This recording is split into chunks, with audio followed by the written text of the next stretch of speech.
ဒီနေ့အပိုင်းမှာတော့တတိယမြောက်တက်မှုဘာစတယ်အိုကသူဟာတစ်ဆက်ပေါက်မဟုတ်ကြောင်းညင်းနေပါတယ်ဆယ်ဖရီယိုတို့ကသာသူ့ရဲ့တတိယစစ်တပ်ကိုလိုချင်လို့သူ့ကိုကြောက်ချနေတာဆိုပြီးဘာစတယ်အိုကပြောတာကြောင့်ဆယ်ဖရီယိုလည်းစိတ်တူနေပါတယ်မကောင်းဆိုးဝါးတွေကအာနာအစွမ်းရှိလာလေပို့ပြီးလိုချင်လာလေဖြစ်ပြီးလိုချင်တက်မှတ်စိတ်ကသူတို့ရဲ့ပင်ကိုဗီဇဖြစ်ပါတယ်ဒါပေမဲ့ဒီဟာကိုအကြောင်းပြပြီးအကောင်လုံးကိုတုတ်တင်လို့မရဘူးဆိုပြီးဒိုင်ရခူဒန်ကပြောပါတယ်တစ်ဆက်ပေါက်ဘာစတယ်အိုအပြင်ကိုယ့်ရဲ့လက်အောက်ခံခြေကိုတက်ဆရှိအောင်မလုံနိုင်ခဲ့တဲ့ဆက်ဖီယိုမှာလည်းအပြည့်ရှိရဆိုပြီးဒိုင်ရခူဒန်ကတတ်မှတ်လိုက်ပါတယ်နှစ်ဖက်လုံးကိုအပြည့်ပေးရမှာဆိုပေမဲ့လူသားတွေနဲ့စစ်ပွဲဆင်နွှဲရအောင်မှမို့ဒိုင်ရခူဒန်ကခေါင်းဆောင်2ယောက်ကိုမဆုံးရှုံးခြင်းပါဘူးအဲဒါကြောင့်နှစ်ဦးနှစ်ဖက်ပြိုင်ပွဲလောက်ကနိုင်တဲ့သူအပြည့်လွတ်မဲ့ဆိုပြီးမကောင်းဆိုးဝါးဆက်ဆံဆုံးဖြတ်လိုက်ပါတယ်ပြိုင်ပွဲကတော့မှောက်ရုပ်သေးတွေနဲ့တိုက်ရမှာဖြစ်ပြီးတစ်ဖက်စီကိုရုပ်သေး53ပြီးရန်သူရဲ့ရုပ်သေးတွေအကုန်လုံးကိုဖျက်ဆီးနိုင်တဲ့ဘက်ကအနိုင်ရမှာဖြစ်ပါတယ်ရှုံးနိုင်တဲ့ဘက်ကနေရာမှာတင်သေးရမှာဖြစ်ပြီးဆယ်ဖီယိုကသူ့အစားအိုက်ကိုဝင်ပြိုင်ခိုင်းပါတယ်ဒီပြိုင်ပွဲကဆယ်ဖီယိုရဲ့အတန်းနဲ့လောင်ညစ်ထထရတာကြောင့်အိုက်ကဆယ်ဖီယိုကိုကိုယ်တိုင်ဝင်ပြိုင်စေခြင်းနေပါတယ်ဆယ်ဖီယိုကသူ့အသက်ကိုပုံဝဲရလောက်တဲ့အထိအိုက်ကိုယုံကြည်နေပြီးအဲ့ရအတွက်တော့တောင်းအောင်ကကြီးလေးလွန်းနေပါတယ်အဲ့နောက်ပြိုင်ပွဲမှာတိုက်ရမယ့်နေရာကိုတွားကြည့်ခဲ့ပြီးအနိုင်ယူနိုင်မယ့်နီလန်းကိုစဉ်းစားရမှာဖြစ်ပါတယ်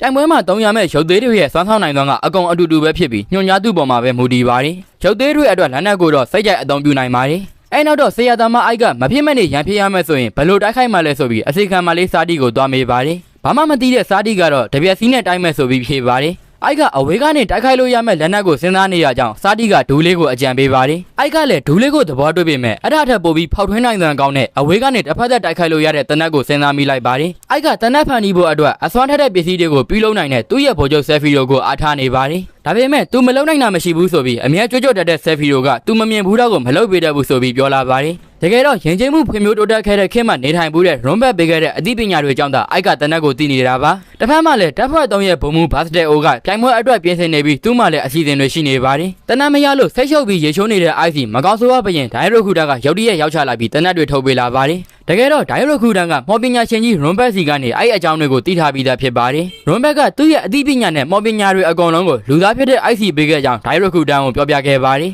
ဒိုင်ရခူဒန်မှလည်းသူအကောင်အထည်ဖော်ခြင်းနဲ့အိမ်မက်တစ်ခုရှိနေပါတယ်ဒိုင်ရခူဒန်ဘယ်လောက်ပဲစွမ်းအားကြီးတွေပိုင်ဆိုင်ထားပါသေးသူအတွက်တိုက်ခိုက်ပေးမဲ့ဗတ်တော်သားတွေကိုလိုအပ်နေပါတယ်သူလိုချင်တဲ့ခေတ်တစ်ခုကိုဒီမြေပြင်မှာတိစောက်ချင်နေတာဖြစ်ပြီးအဲ့ဒီအတွက်အိုက်ကကူညီပေးရမယ်လို့ပြောတော့အိုက်ကလည်းလက်ခံလိုက်ပါတယ်လိုချင်တဲ့တနက်တွေရပြီဆိုတော့နောက်ထပ်လိုအပ်နေတဲ့ကြီးစံတွေရဖို့ဆယ်ဖီယိုစီမှာအကူအညီတောင်းရပါတယ်ကြည်စံရလာတဲ့အခါဖောက်ထွင်းအားကောင်းတဲ့တနက်ရဲ့လှုပ်ဆောင်ချက်ကိုအိုက်ကအစမ်းပြလိုက်ပါတယ်။အဲ့နောက်ထပ်လိုအပ်တဲ့ကြည်စံအလုံး900ကိုတော့ဆယ်ဖီယိုရဲ့လက်အောက်ငယ်သားတွေကိုစီစဉ်ခိုင်းလိုက်ပါတယ်။တိုင်ပွဲနေ့ကိုရောက်တဲ့အခါမကောင်းဆိုးဝါးဘရင်ရှေးမောက်မှာပွဲချင်းပါပြီးပွဲကြီးပရိသတ်တွေပြည့်ရှံနေပါတယ်။အိုက်ကရှေ့တန်းရုပ်သေးတွေကိုဒိုင်းကပေးထားတာကြောင့်ဘာစတယ်အိုကအထင်သေးနေပြီးသူ့ရဲ့ရုပ်သေးတွေကိုတော့ဓာတ်တွေလမ်းတွေထုံးမဖောက်နိုင်တဲ့အတန်မာဆုံးတံမဏိချက်ကဝစ်ပေးထားကြောင်းကြွားပါတယ်။ဓာတ်တွေကိုဘရင်ကပေးထားတာဆိုပြီးပြောလာတော့ဒိုင်ရခူဒန်ကမျှတတဲ့တိုက်ပွဲကိုလိုချင်တာလားသူ့ကိုပဲစမ်းသပ်နေရလားဆိုပြီးအိုက်ကတွေးမိလိုက်ပါတယ်။အဲ့နောက်တော့ရှုံးတဲ့ဘက်ကတိမ်မင်းကြမဲ့ရုပ်သေးပြိုင်ပွဲ